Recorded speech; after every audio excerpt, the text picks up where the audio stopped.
Okay, I'm going to go ahead and get started. And of course, as you think of any questions, you're welcome to either raise your hand or if for whatever reason it looks like I'm not seeing your hand, you can pop out with a question and I will happily answer it. So, first thing is first, I'm going to go through and I chose not to call this frequently asked questions, but rather frequently held concerns. And I chose to do that because a lot of times people don't ask some of these questions, but they kind of hold on to it. And then after the fact, the thought is, oh, shoot, I wish I had just asked because I didn't know.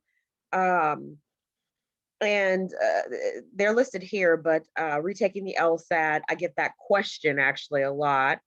Um, Planning out applications, getting applications submitted, those are kind of one and the same. Being waitlisted, that's another big issue. How to negotiate scholarships if you are offered a financial aid package. Seat deposits, that comes up as well. And admitted student days. So when you are actually admitted to a law school, they host these events to basically orient you into what's to be expected for their law school program. And so we'll just address whether or not those are worth it and what are some things that you can come to expect from admitted student days. And lastly, we'll touch on preparing for that first day of law school and good tips and tools that you can go ahead and have in your arsenal for when that moment comes, because we're going to be optimistic, and anybody that hasn't heard from a law school yet, you will hear from them, and we're going to have positive thoughts about that. So retaking the LSAT, is it worth it to retake the LSAT? um, I get that all the time. I think it just really depends on what boat you're in. And I'll tackle it with several considerations. First, financial. If you are of that group of people that did not necessarily qualify for the free assistance from LSAC or any other outside source that would have paid for you to take the LSAT and or study to take the LSAT, um, but you just cannot really budget taking it multiple times. Well, in that situation, you just do the absolute best that you can and really keep your fingers crossed. There are scenarios score wise in which you will hear me say several times, yes, you really, really do need to take it. And there are other situations where looking at your score, looking at the schools that you're really targeting, a retake is not necessary. Well, and I shouldn't say necessary, it's not essential to your success. Uh, have there been scenarios where a student is denied admission into a program, and when inquiring further as to why they were denied, the school says, well, you could probably retake your LSAT? Yeah, that does come up. But it usually happens if your numbers are well below the median of the school. I have a different Q&A that I did where we talked about median numbers and what they mean. So if you're not sure what I'm talking about, go check that one out. But for now, if your numbers are fairly within the median range, okay, not necessarily on the median. And the median is not a target number, but if it's in that range, odds are you'll probably have a decent shot at admissions, especially when coupled with a nice GPA. So as far as retaking goes, on the other side of things, let's say it's not about the money, it's more or less about whether or not your numbers are competitive for admission and or scholarship opportunities, because that's also a factor. When you choose to take it only once, you don't know if you would have gone up higher in your score. Um, and and again, it does happen more often than I think we want to admit, but it does happen that your score is either exactly the same or in some instances worse if you retake. That's the general risk that retaking comes with. It doesn't mean that the test is harder. It doesn't mean that you necessarily performed worse. It just, that's the gamble that you run when you retake the exam. So If you are willing to risk that and take that gamble, there's a chance that you could score a little bit higher on the next attempt. And in that situation, you're putting yourself essentially in a better box of candidates to where you can be more marketable to a school or more desirable to a school so that you can maybe draw more scholarship dollars. So those are usually the considerations. I don't think I have any questions on that, so I'm gonna just go ahead and move forward. But again, as any questions pop up, just ask. All right, planning out applications. First and foremost, do your research. There's a tool that I recommended on a previous video, and I actually tried to do a tutorial. I think I'm going to do a tutorial in a separate Q&A and record that. But Explore JD is an excellent resource. I love this tool. I want to say Access Lex developed it, but I don't quote me on that. I'm pretty sure they did. But I do love this tool. It's a great research tool to identify which schools have which attributes that are attractive to you, what programs are attractive to you. If you are trying to decide which school to go to based on demographics of the program, based on various things that may be of interest to you, then yeah, it's definitely worth it to um, look on Explore JD and really identify some cool schools and key programs that might be worth looking into. Now, as far as gathering financing materials, this is a question that either is at the front of your mind where, oh my gosh, how am I going to play for law school? Oh my goodness, and you're freaking out about it the entire time, or it's something that creeps up on you. Most law students, unless you're given the scholarship of a lifetime, most law students are going to have to take out loans to go. Okay, so if you haven't already completed your FAFSA and you're in the middle of the application process, do it now. Do it and do it now. Okay. If you don't have your most recent tax return handy, get that and start applying for your federal aid. Now, will you have to borrow the full amount? Not necessarily. And again, you're doing a lot of this before you even apply to some of the schools. You're basically saying, okay, these are the schools that I'm interested in and plan to apply to. And they're going to come back with what the financial aid options will look like for the schools that you intend on applying to. Now, it's not going to factor in scholarship dollars yet because you don't have those. So this will come into play when we're talking about schools that you're possibly waitlisted for, right? So you won't have the financial aid package yet from schools that you're waitlisted for. And I see there's a question. Hey, Ms. White, I had a question about because I already filled out my FAFSA. And compared to just regular college, going to law school, I know that how they give their for example, SMU gives their dean's scholarship. Do they give that based upon financial need, or is that academic based? So the scholarships, good question. The scholarships that you get from the schools are going to 99.999% of the time be merit based. Okay. There are a few scholarships out there that are need based, but they will identify as need based, and 9 times out of 10 you're going to have to apply to those separately. So when you get your financial aid package from the schools and they say congratulations on being accepted to school X, okay, and then a separate letter, usually it's a separate letter, sometimes it's the same, but most often it's a separate letter. They'll say congratulations once again, we are offering you $3,000 a year. That's a sad scholarship. That's $33,000 a year in tuition, and it's non-conditional. So then those scholarships are going to be merit-based. It's going to be based on the GPA that they are seeing on the academic summary report that you submitted when you applied. and it'll be based on your highest LSAT score. Now, there are still a few schools that are not looking at the highest, that are taking the averages. I can't call them out. I don't know which ones, but there are some still out there.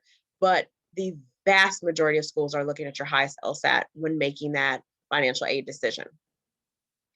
So if you are looking for need-based scholarships, you're going to have to look for those separately from the admissions office, and maybe have a conversation with the financial aid office to see what your specific institutions of interest are offering in the way of need-based opportunities.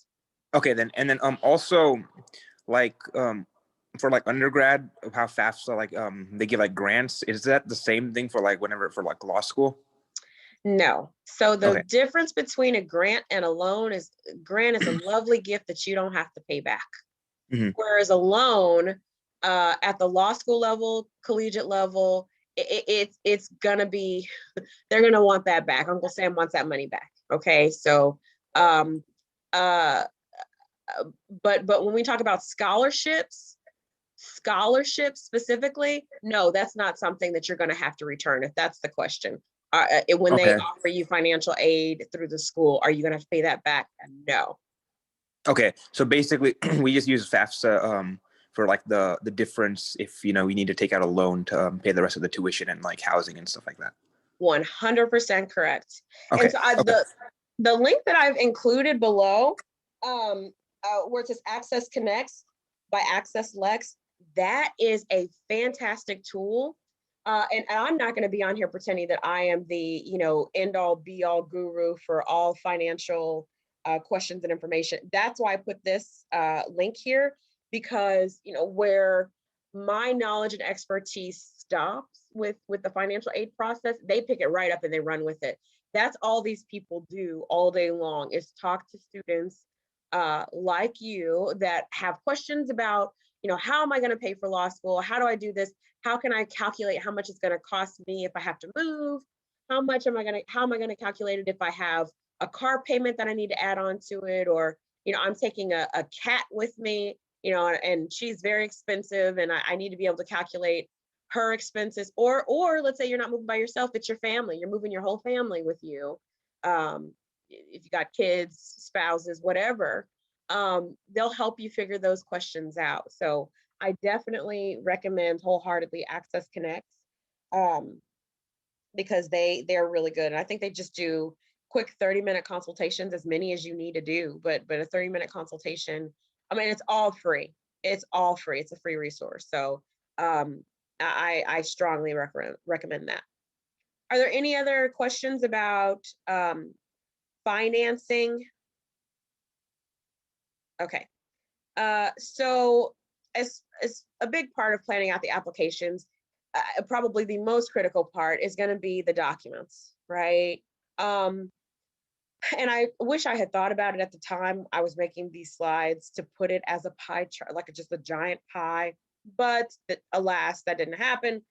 So when we talk about the pie that is your overall application that you're submitting to law school, personal statement, resume, all those documents, they make up a nice chunk of that pie. The biggest pieces of the application pie, of course, are going to be your statistics, your LSAT, and your GPA numbers.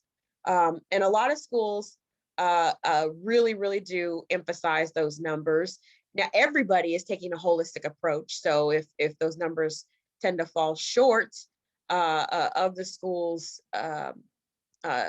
standards, will say, then these other documents really will come into play. And I have seen it where students that have statistics, GPA, and LSAT on the lower side of things are able to really, really, really pull it out on the other pieces. Now, one piece of the puzzle that I did not put up here, and I'm going to say it out loud now, and I hope you write it down and mentally add it to the slide, is the recommendation letters.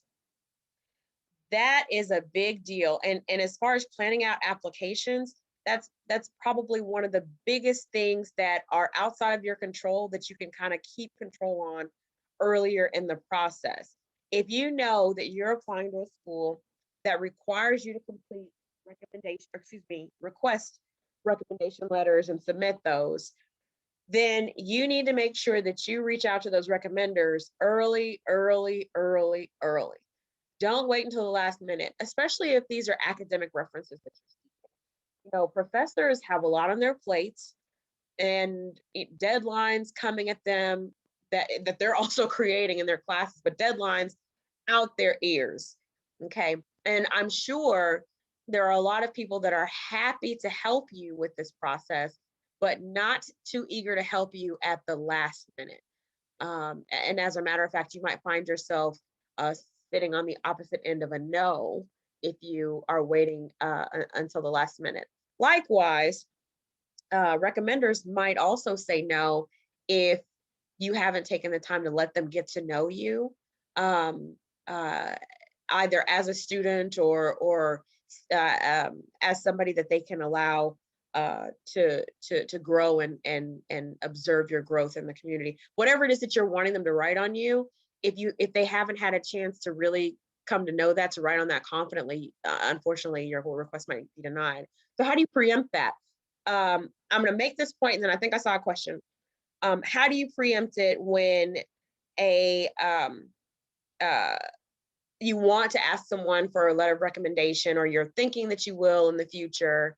You basically, whatever the person is that you're wanting them to write about, you need to be that for them before you need the letter. So if you want a person, one of your professors, to write that you're an outstanding student, guess what? You need to be that outstanding student. You need to make sure that you stand out, not necessarily in a passive way, but actively working with these instructors and working with mentors, whomever it is, so that when the time comes to ask for the letter, oh, it's a given. Absolutely. I was almost going to be offended that you didn't ask, because you've built up that relationship, and they are in a place where not only do they want you to succeed, but they can actually help you get there because they know enough to write a comprehensive letter that a law school would well receive. What's your question? Or do you still have it? Yeah, yes, ma'am. Ms. White, I'm not sure if there's anyone else in the like the Zoom call, but this is just kind of like some like advice, like based off of, like, my experience with like the letter recommendations. Mm-hmm. So like I know that like all of it's handled through like LSAT, like their the credentials and the CAS system, I think, or is it just CAS? I'm sorry. But usually, like, whenever I did it, like, I didn't know that once I entered in like the recommenders information, that after all that's submitted, then there's also like a button they had to click to like make sure it sends the email to them. But luckily, I asked them well in advance that like it didn't like interfere with me getting the letters in on time. Because like that was one thing that happened, because I thought whenever I entered the information in, like, it automatically sent an email, but I actually had to go into CAS and then like press the button again and make sure to send the email. Do you know what I'm talking about? Or yeah, so you put their information in the first time you're putting it in, and I think we did this in our tutorial. The first time you put it in, you're just saving it. If you actually want to submit the letter or the request to the person, you have to go to a separate page, and it'll say either view to print or email. You have to hit email, and then at that point, that's when it sends a notification. Yeah, that's what I didn't realize. I forgot about that step, and then but luckily, like, I asked my my recommenders like well in advance, so then I could still before I was ready to send in the applications, I still got the letters in on time. But I think that was like something that like maybe like a lot of people might like, if they're like me, I guess, yeah, they might miss. Yeah, and you're right. I've heard that. You're not the first person to tell me that happened with them. So absolutely, that can happen. That has happened. It will happen again. So just make sure that you are diligent about that. And I just so that you know, I am recording this, and I'm going to share it with anybody that could not be on the call. So that way that anybody can access this information whenever is beneficial. But your questions are absolutely helpful, so please do continue to ask those, because I'm positive if you have the question, someone else has the question, or if you had the experience, someone else may also have the experience. So feel free, continue to chime in. But yeah, so personal statements, those are one of the bigger things that I work with students on. A lot of the questions that I get surrounding personal statements, and I plan on doing a separate workshop talking specifically about personal statements and resumes, so I won't spend too much time here.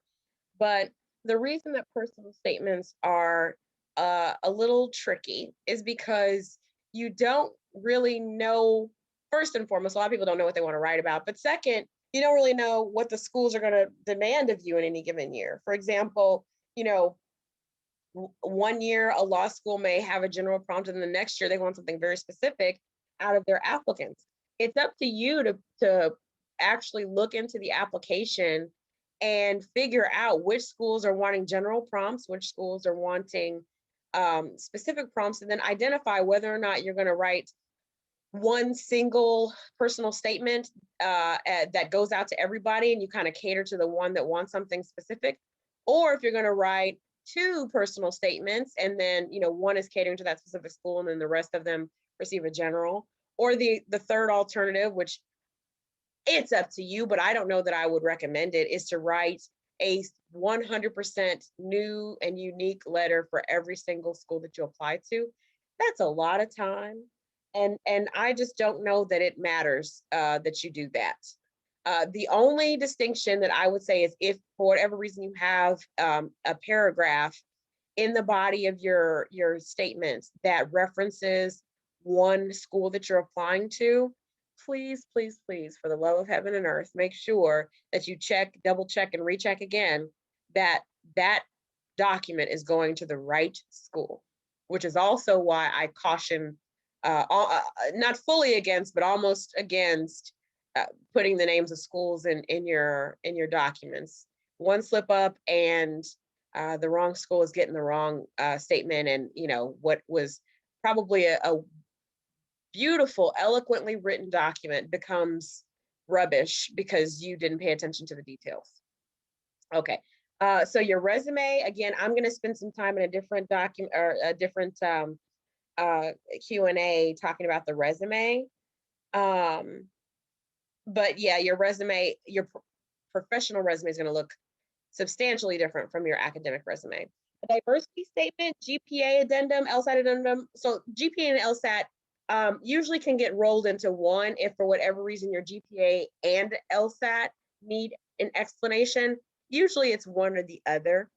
But if you do find yourself needing to explain a lower GPA, maybe you've been out of school for a while, maybe you had something crazy happen to you in a single semester that wasn't repeated, and that just kind of represents an anomaly. Or let's say you took the LSAT and you were unfortunately suffering from the effects of COVID, and you just didn't want to delay, but unfortunately your score suffered because you weren't fully able to concentrate. Who knows? And it doesn't have to be that extreme, but let's say just something impacted your score. You took it again, you scored better the second time.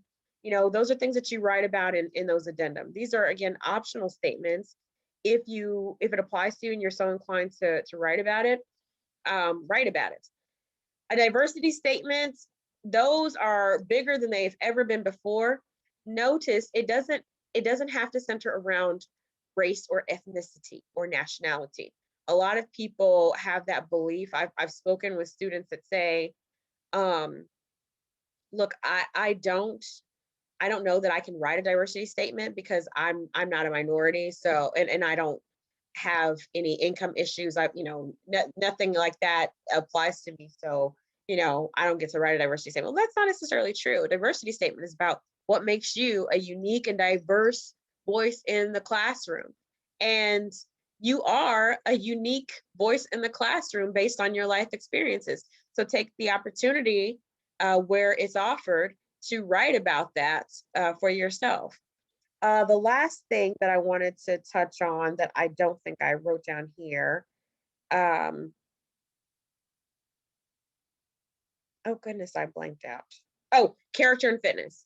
So if you have a blemish on your academic or personal record, your criminal record, if you have a criminal record, your character and fitness statement is where you write about it. If you've been the subject of disciplinary action, seen student conduct, any of that, that goes on your character and fitness statement. If you've been accused of an academic integrity issue, when in doubt, I just say disclose.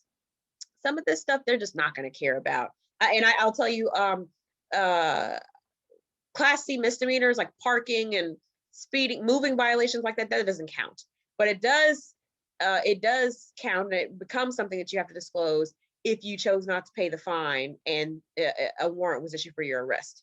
Those are things that you're gonna have to disclose. Why? Because when you get ready to sit for the bar exam, it's going to come up. They're gonna do so much digging on you that they'll be able to look and see if you have dirt under your fingernails right now. I mean, they are so stinking thorough, these people. So you have to have been 100% honest on your, I was gonna say your personal statement. You have to have been 100% honest on your law school application. Otherwise, they will deny you the right to sit for the bar exam. It's about integrity, okay? Those who sit and become legal practitioners have a responsibility to, and they have to uphold the oath to be people and persons of integrity. So that's why we have to disclose in our law school applications, because they do actually pull up your law school application to read it and see if you lied or failed to disclose. Real thing there. Are there any other questions about planning out applications? Awesome. Okay, and I think there might be one or two more slides on this. So I mentioned budgeting for budget money for the application process. I like for students to plan out a nice round number of applications. So a few reach schools, those are the dream schools. A few target schools, those are the schools that satisfy something like check off a box that you're really looking for. They have programs that you like, or in a region that you like, or if they're close to home and that's a big thing for you, great. If finances or tuition costs are a factor, great. Those are going to be your target schools. And then of course your safety schools are going to be the schools that based on your statistics, you have a very strong likelihood of getting in. And I like you to apply to a safety school because it's better that you at least have one or two schools that you know that you're going to get into in case it's a very competitive year and you don't get into the other schools. On the other side of that, it's also a good idea because you might not know it, but you might be the best thing since sliced bread that year for that school, and they offer you an insane financial aid package to go there. And I'll tell you, going to school for free, going to school for law school for free, that's pretty priceless. So it's definitely a consideration. But budgeting for the application process means planning out the number of schools in advance that you plan on applying to, and then saving for that. Or, if you know that you're going to need this money, start applying now for some scholarship dollars that may help you cover these costs. I say it all the time, the LSAC fee waiver, LSAC fee waiver is big because it covers all of these things. It'll pay for, I believe, up to 5 schools, 5 application fees. It'll pay for 2 LSAT testing attempts. The LSAT Prep Plus Law Hub program that people have to pay a $99 a year subscription for, that's free. Your CAS is free. So always, when in doubt, even if you think you probably won't qualify for, apply. You might be pleasantly surprised. And the next thing you know, you're not having to worry about any of this stuff.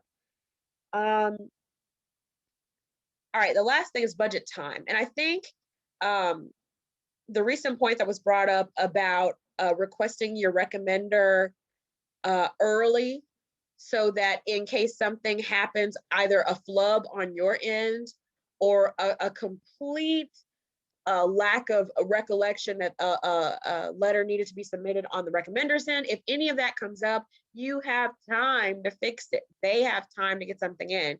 If you don't map out the time properly, the application deadlines will really sneak up on you. And, you might run the issue of, hey, I didn't even have enough time to get somebody to look at my personal statement. I'm just going to submit it as is. big mistake, and that cost you the application cycle. So planning out your application timeline is probably one of the more important steps. Okay, mastering the wait list. The reason I use these wonderful people jumping out of this parachute is about the idea of connectivity and communication. So the people that are together and holding hands and grouped up probably feel a lot more comfortable, a lot more safe about where they're going, and you know, the fact that they're all in it together, as opposed to the people that are just kind of out with no one. They're not connected, they're not staying in touch, so they have no idea what's going on around them. Okay, likewise, see, y'all didn't know that I really gave this that much thought. Likewise, with the wait list, communication really is key. If you don't communicate to the schools that you're still interested in being offered a seat, guess what? They think you're not interested. So you're not going to hear anything from them. They're not going to really communicate with you because they don't know that you want a seat. If you choose to stay on the wait list, and I guess I'll take a step back. You know, what is the wait list? The wait list is not a no. It is not the law school saying, no, we don't want you. It's them saying, we need to see who all is still applying. And 9 times out of 10, you have applied early, not just on the deadline, but early, so that they don't even know all the applicants that they're going to get. They don't know how competitive it's going to be. So they're trying to just kind of hold off on making an official decision until they know. But they feel good about you, and they feel good that if all goes well, they would admit you. Otherwise, it would just be a firm deny. So don't ever feel bad about being on the wait list. I think wait list is a good thing, especially if it's a school that you're really, really interested in. Okay, so if you're interested in it, you submit the LOCI, the letter of continued interest. There are several ways to do this. First, for the schools that offer a hub or a link or a portal, in the letter that where you are waitlisted, it'll say, you know, if you're interested in staying on our wait list or still want a seat, please fill out this form, or please visit us on our hub and let us know, and they'll give you a link to something. Easy, do it.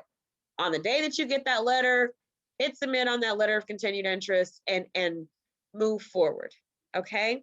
If you don't do this, I find it's a mistake. And a lot of students tell me, well, I never heard back from such school. Well, did you complete the letter of continued? Oh no, was I supposed to do that? Yes, yes, yes, yes. Okay, so dropping from the wait list.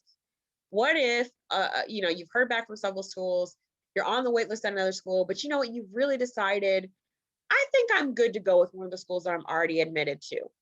You can email the school and say, thank you so much for your offer of admission or your offer of the wait list, but you know, please feel free to remove me from the wait list. I've already made the decision to go elsewhere.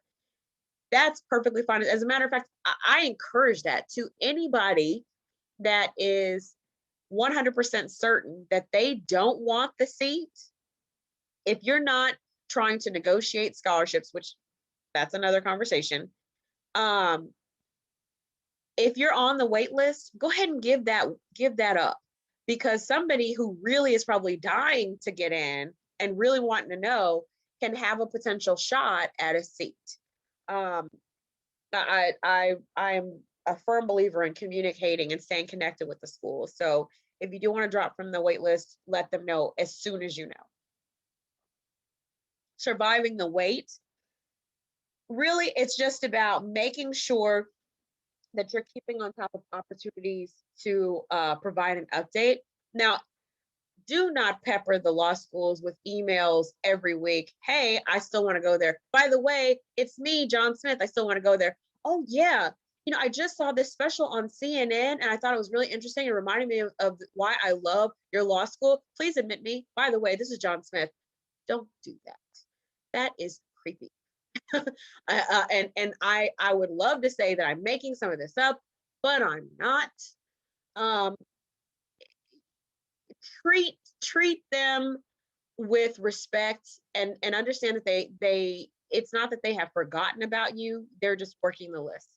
Okay, now if you have something to update them on, let's say, you retook the LSAT, after you applied and your score went up 5 points or 3 points or 4, it went up, period. You can email them and say, hey, I just wanted to update you on my status that I have recently improved my LSAT score. Would you please update my file and use this score in consideration of my admission status? If you need any additional information from me, I'm happy to provide it. Thank you so much. Sincerely, John Smith. That's what you should be doing. That's the communication that we want to keep up.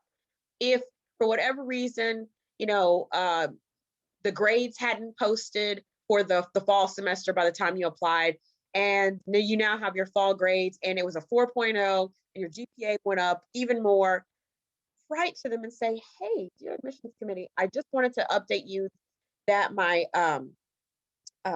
grades just released. I got a higher score. I'm submitting an updated version of my transcript and LSAC. Please consider this updated GPA in your admissions decision. Thank you again for your time and consideration. Sincerely, Johnson. Wonderful. If there was an award or some brilliant thing, if you were awarded the Presidential Medal of Freedom, let them know. But if there is nothing to say and you are just gnawing your nails off because you just want to know, hang on, just hold tight. Give it a few more weeks, okay? Hopefully in that time, something update worthy will have come up.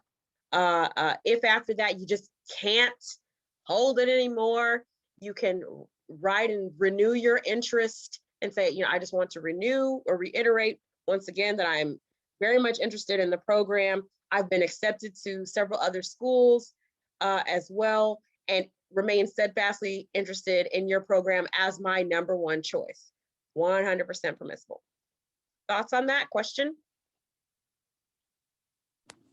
So, Ms. White, if I've already sent in like the letter of continued interest, but like this week I just received like a email notification that I made the dean's list, would that be something that to email them about? That might be something noteworthy because it's indicative of your academic performance last semester that they might not have. So, okay. Hello, just letting you know, I just received notification that I've been placed on our dean's list once again. I wanted to share that information with you. Would you please update my file to reflect that? And if you need any additional information from me, please let me know. Once again, I remain steadfastly interested in a seat at your institution. Okay. I think that's a noteworthy update. And again, if you did not already submit an updated transcript for their consideration into LSAC, you're welcome to go that route as well. And that way, not only do they have your email, but they also get that update notification from LSAC. Double touch, if you will. So, negotiating scholarships. I'll start with the don'ts. And it's pretty straightforward. If I have not made it clear that law school admissions folks are people too, I'm going to try and make that now. Okay, think of your law school as someone you're courting for this scenario, and I think you'll really get the picture. First, don't play schools off of one another. Okay, it's like you're courting one girl and then you see her friend and you're like, hey, you're cute too. Why would you do that? Don't, and by play schools off of one another, don't take an offer and say, well, school X is offering me Y dollars and I really want to go to your school, but I can't afford it. Can you help me? And honestly, you should do that if you really, let me start back and say, if you really, really, really, really, really want to go to a school and you are serious, that is the school, start a negotiation process and see what happens. If you're just kind of messing around just for the sake of it and seeing what happens, don't do that. I just there's no, I don't think that is a nice ethical way to start your legal career. But again, writing and saying, hey, I don't have as much financial support as perhaps some of the other students, and I don't qualify for aid for whatever reason, is there something that you can do to help? That's just fine. Don't then go back to school Y and say, well, school X is considering giving me more money, so are you now able to raise your offer because they're going to raise theirs, and then go back and forth? Don't do that. And again, am I talking about hypotheticals that have never happened in the real world? Unfortunately not. People do this. And from what I heard, students have bragged that they did this on social media. And guess who responded to them and their post? The law school. Please don't do this. 2, don't lie about offers from other schools. Again, it's comparable to the, hey, you're cute to one girl, and you go to the other girl and say, hey, you're cute too, and expect that they won't talk to each other about you. I don't know. I don't think anything else needs to be said. Law school representatives, having been on that side of the table, it is like a family. It really is. And if the recruitment events that you see these law school folks at, it's like a giant family with an infinite number of cousins. Okay, and they all know each other. They all joke. They all are friends. They see each other all the time. Don't think for a second that if you are the outstanding student that you probably are, that they haven't talked about you if they've both accepted you. Okay. So a lie about an offer from another school, especially if you're trying to negotiate, is going to come back on you. Don't beg. I'm not going to say anything else about that. And don't lose your head. Don't freak out. Okay. Let's say it takes them a while to come back to you after you've made a request to negotiate a scholarship opportunity. And yes, a lot of times when you get your financial aid package, they will give you the option to say, hey, if you think that you need additional funds, you can make that request now. That's a new thing in the last, 6 to 10 years. That's fairly new. They didn't used to do that. But I think the fact that, students have become empowered by their ability to choose which school and ability to request additional funding, it now kind of necessitates that. So don't freak out if you don't hear from them. That doesn't mean that they are not considering your offer. If you do need to follow up after a couple of weeks, follow up. That's fine. But you follow up in a professional manner, not, hey, did you get my last email? When am I going to hear back from you? No. Always remain professional. Always keep your calm. Always be respectful. Okay. I hate that I actually have to say that, but I have to say that. So let's go with the do's. Do be honest in your communications. So if you don't qualify for any other financial aid out there that is given by the federal government, say that. If your family is not in a credit position to be able to finance a loan on your behalf, a private loan, you can say that as well. If you are worried about being able to afford your books and you just need a little bit of extra help for the books, you can say that as well. But be honest in your communications. It's not about a sob story. It's not about pity party. It's none of that.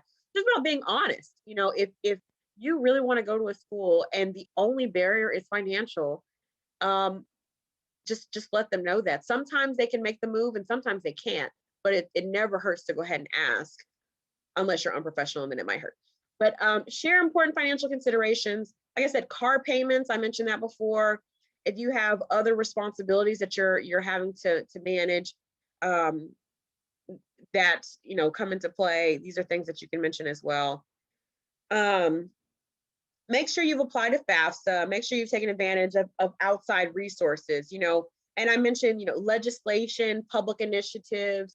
I have had students that have issues with citizenship that because of our laws do not qualify for federal aid. There are legislation and initiatives that are out there that can help you, but you have to take advantage of those resources and you have to look around for them. And if you are in that boat, consider applying to some of these schools that are in states that are very, very dreamer friendly. California is one of them. Consider also applying for Sallie Mae, SALLIEMAE. And that's for anybody, whether you're undocumented, documented, it doesn't matter. Citizen. Sallie Mae is a great program that will help you pay for law school if for whatever reason you don't want to take out a whole bunch of loans, or you want to try and do a payment program through Sallie Mae and pay it back as you go. These are other options, but take advantage of the resources that are around you. And the biggest one, of course, is scholarships. And I don't mean financial aid from the school. I mean separate private scholarships. You don't have to just apply for scholarships when you're trying to get into law school. There are law school scholarships for 1Ls, 2Ls, 3Ls, for evening students, part-time students, for minority students, students that are interested in oil and gas law, family law, social justice, public works, whatever, okay? And even if you're still just curious about those things and you don't know that you want to practice, but it's a scholarship available, well, guess what? Apply for those scholarships and see, if you can, help get additional funding for yourself. And who knows, perhaps along the way, while you're doing the research for this oil and gas law scholarship, you might fall in love with oil and gas law. You never know, but take advantage of your resources. Okay. Oh, are there any more questions on negotiating scholarships? Should I go back? Okay. Seed deposits. So this is a tricky thing. Okay. What is a seed deposit? When you are applying to law school, you will get several communications, and we're going to assume the communications are positive for this scenario. So the first, yes, we received your application. Second, congratulations, you've been admitted. Woohoo! The third is going to be congratulations on your admission. Here's your financial aid offer. Please let us know if you need need to make the committee aware of additional considerations or negotiate, yada, yada, yada. Next, they're going to say, if you are interested, and I believe you may actually have already received this in your initial offer letter, okay? It may say, please note that we must receive your seat deposit of X amount of dollars by April the 3rd, okay? Your seat deposit is not going to be something that is like a tricky fee. It's just like anything else. If you are paying this deposit, you get it, it's applied to your tuition. So it's not an extra fee. It's applied to the tuition as you pay for it throughout the year, okay? And of course, if you have loans, then that's just a chunk that you're not taking out for loans. What if I don't know where I want to go, but the seat deposit deadlines are rolling around? What is it that I'm supposed to do? And this is the biggest question that I get about seat deposits. I'm admitted to 4 schools, and I really like these 4 schools. 2 of them, I'm trying to figure out if I can get additional financial aid. 1 of them, I'm trying to find housing. And the 3rd, I'm really just not sure about. I like the school, but I just don't know that I'm going to go there.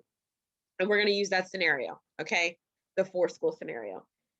Schools A and B, continue negotiating. It sounds like they're at the top of your list, and odds are, if you hear back from 1 or both of them, you're going to go to 1 or both of those schools. So keep those in your box, schools A and B, okay? School C, you're having trouble finding housing. It doesn't sound like you're that interested in it because they've already made whatever offer, but you're just still trying to figure things out. If school C is on the cusp, then we're going to treat them like they're on the cusp, okay? And so that's a separate category. Now, school D, it really does sound like you just don't want to go there because you're already accepted to the other 3, and because the scholarship offers are pretty competitive. School D, for whatever reason, be it too much in tuition dollars or too far away, whatever it is that's keeping you from really investing in school D, you're not interested.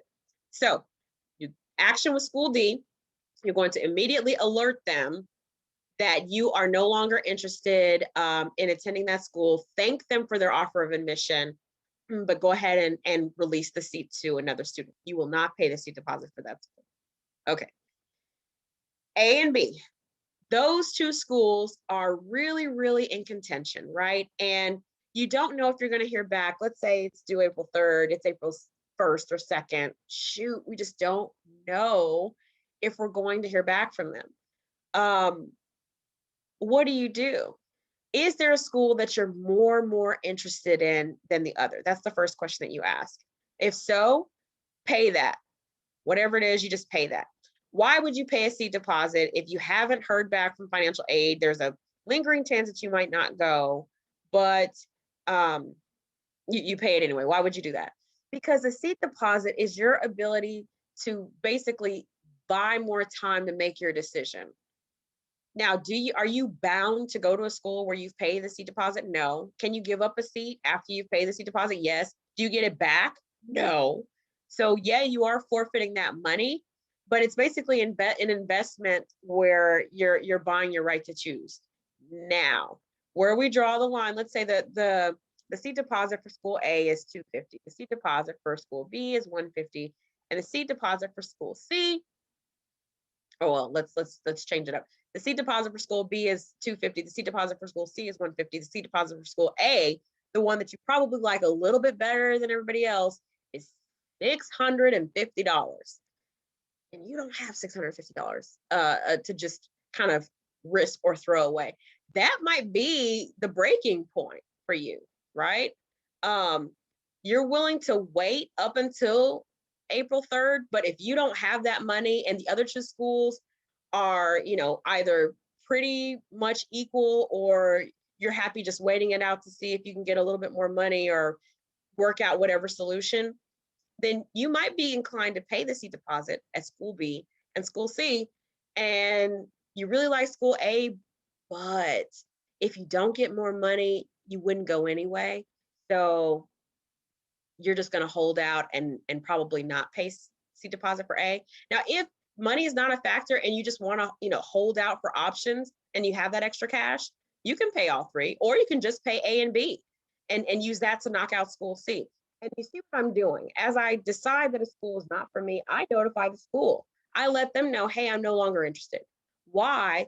Because you might already know what it's like to be on the wait list, okay? And what you're waiting on is for somebody to make that decision to say, I'm not interested in going. And it frees the school up to allow somebody else to have a chance to get in. So I'm all about that, continue the machine moving. Don't hold the seat when you know you don't want to go there, okay? For schools A and B again, or I've lost track of my scenario. Oh, schools B and C, you're probably going to pay the seat deposit because it doesn't cost you nearly as much to hold on to that seat. I mean, A is more than the other two combined. So now if you say A is it, and it's absolutely worth it to you, odds are you're going to go there whether you get the money or not. If you think about it that way, you want to go there. And usually the seat deposit is what ends up making the decision for a lot of my students. Your desires will ring really, really true once that dollar amount is dangled in front of you. You need to make a decision of what you want to do. So let's say for our scenario's sake that you drop school A for whatever reason, and you stuck with B and C. You got more money to go to B, yay, and C you didn't. So then what do? Unfortunately, you've already paid the seat deposit for C, but it's okay because you could afford to make that risk. You send C a nice note, once again saying you're not interested in going, and then B is the school that you go to. You pay the seat deposit, you're happy, it's great, it's applied to your tuition, and you move forward. So as far as the ship it or skip it, ship the money or skip paying the money, if you are one that cannot afford to hold seat deposits at multiple schools, then that's when it's time to pay the piper and decide, I'm going to go to school X, and you pay that seat deposit for that one school, and the other 2 or 3 or 4 or 5 or how many, you go ahead and email immediately and cut them loose. Questions about seat deposits? Okay. Admitted student stay. So should you go? Yes. And I argue that if your admitted student stay happens before the seat deposit, that's an even bigger reason to go because you haven't paid any money yet. It's an opportunity to get to know the schools that you're really, really courting. Do you go to admitted student stay if it's far away? That's an even bigger reason to go because you are investing a lot of time, money, energy into moving your life to a different place. You better go and find out if it's going to be worth it. Okay. Um, you might get a vibe that the school itself just when you get there, you just got a bad feeling about it. And you never would have gotten that had you not gone. So make sure that you take the opportunity to go to admitted student stay. What is it like? It's an opportunity for you to meet current law students and hear from them, hear from current professors. I'll tell you, I went to, like, I don't want to make it sound like I'm endorsing a school, so I won't say the school, but I went to an admitted student stay and listening to the professors talk and just share about their experience, share about their love of the law and their passion for it made me want to go to law school all over again just so I could sit in this person's classroom. I mean, it was so awesome. It was such a great feeling. You saw the stars in all the students' eyes. They were just fascinated. And so for a lot of those students, it reinforced why they put pen and paper on their application for that school in the first place. Don't deny or deprive yourself the ability to get that feeling at the school of your choosing or one of your top choices. And I do believe that if the seed deposit doesn't make the decision for you, admitted student stay absolutely will make that decision for you. Okay, so if your school, if you've been admitted and you get the chance to go, go. It's also a chance for you to get an eye on your cohort, those students that are going to be in your class with you. They may also be a determining factor if you like the vibe or you don't like the vibe. You never know, but admitted student stay is a big deal. That's definitely not something that you should skip. If you want to go to a school, you really, really like it, you are in dire straits or really, really, the only thing that you can do is to get there and move there, you can't afford anything else, contact the school. Let them know that you really genuinely cannot afford to go to admitted student stay and see if they can't help you get there. I have heard of schools flying a student out and, just for that one day and then flying them back home just so that they have a chance to fully participate. That might be a program that your school is able to allow you to do. And you never know if you can do that if you don't ask. So if you are somebody that is applying to a school that, you're wanting to go to Vermont or something for law school and you just can't get, that's not a luxury you can afford. It's worth it to see if the school can fly you out there.